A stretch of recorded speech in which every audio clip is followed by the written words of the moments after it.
A young mother, home alone with her newborn, hears gunfire outside.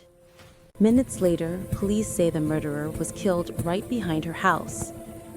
But weeks after the headlines faded, something kept knocking at her window. It was the kind of silence that only comes in early spring, when the air still holds winter's breath and the trees outside whisper like old bones in the wind. In her small house on the edge of the woods, Emily Carter sat in the dim glow of a single lamp, rocking her newborn daughter, Lila, in her arms. The baby's soft sighs were rhythmic, hypnotic. Emily barely noticed the faint hum of the refrigerator or the clock ticking on the mantel. The world was small, her baby, and the shadows outside. She was half asleep when the sound came. A shrill, metallic crackle, followed by a voice. Breaking news tonight. Police confirm an armed suspect has escaped custody and is believed to be in the vicinity of Briar Hollow. Residents are advised to stay indoors and lock all doors. Emily's heart began to race. Briar Hollow. That was her town, her quiet little place tucked against the forest where nothing ever happened. She grabbed the remote and turned up the volume. The anchor's calm tone was like ice. The suspect, identified as Daniel Harker, is believed to have murdered 2 individuals earlier this evening. He is armed and considered extremely dangerous. Police have established a perimeter around the North Sector, but they warn he may be on the move. North Sector? Emily's house was the North Sector. Her throat tightened. The nearest neighbor was half a mile away, and the woods stretched behind her like a black ocean. She rose from the chair, holding Lila close, and walked toward the front door. The lock clicked sharply, too loud in the empty house. She checked the back door twice, then dragged a chair beneath the handle. Outside, the wind was picking up. She could hear the dry scrape of branches against the siding. Lila stirred and whimpered. Emily rocked her again, whispering a lullaby she barely remembered from her own childhood. The news continued to play, but the anchor's voice had become distant, swallowed by static. Then, something else. A sound so faint she thought she imagined it. A footstep. It came from outside the back door. Emily froze. Her breath caught in her chest, and her body went rigid. Another step. Closer this time. Deliberate. She turned off the TV, plunging the house into silence. Then gunfire. A burst of sound tore through the night. At least 6 sharp cracks, echoing through the trees. Emily dropped to the floor, curling her body around Lila, who began to cry. The shots stopped as suddenly as they started. And then nothing. Just the wind.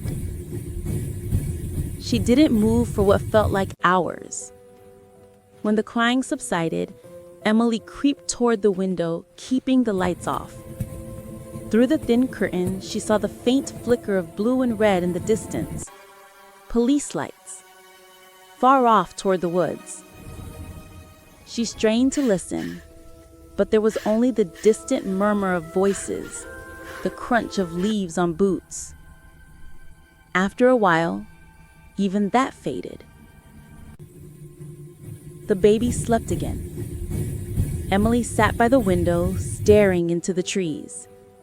Every shadow seemed to breathe, every creak of the house a whisper. Eventually, exhaustion dragged her under.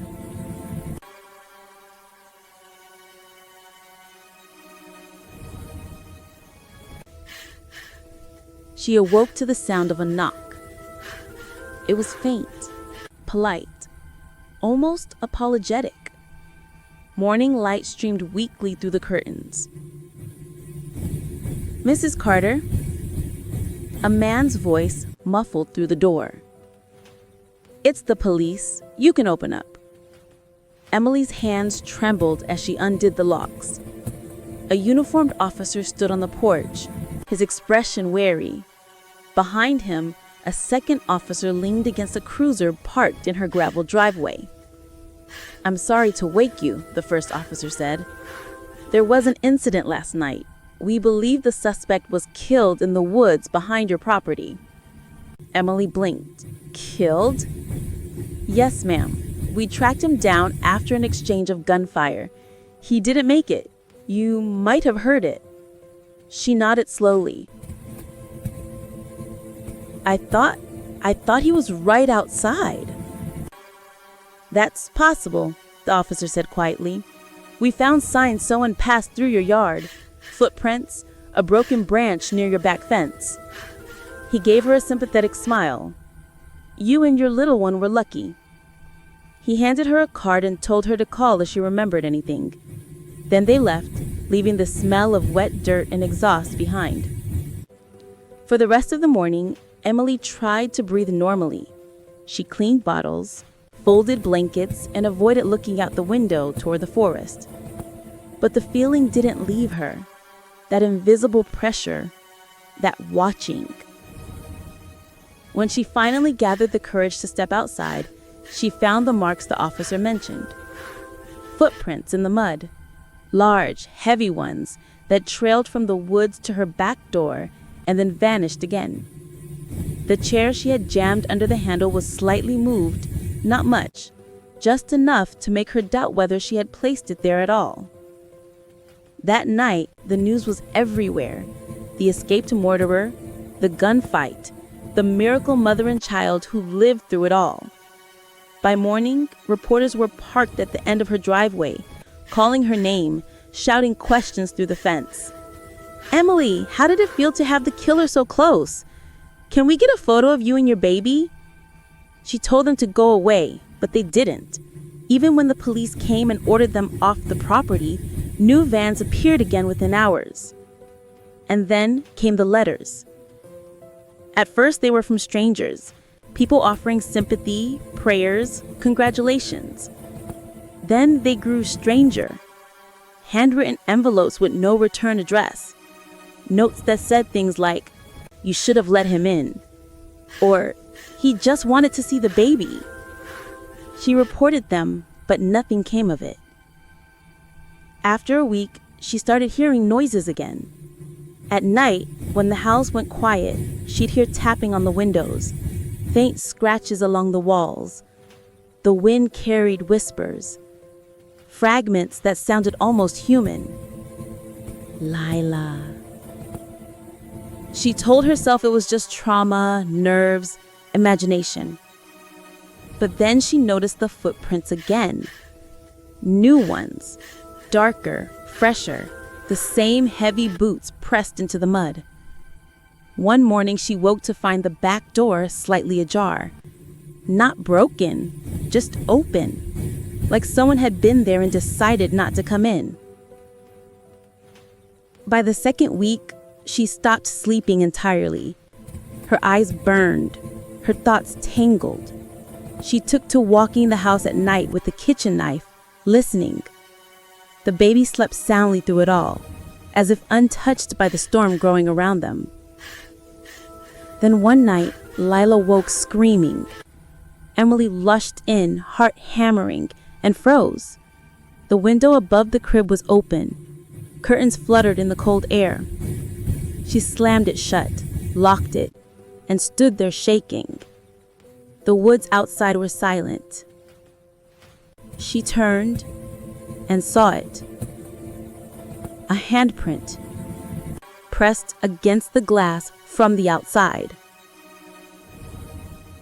Large, smudged with dirt, too high for anyone short to reach. She backed away, clutching Lila. Her breath came in gasps.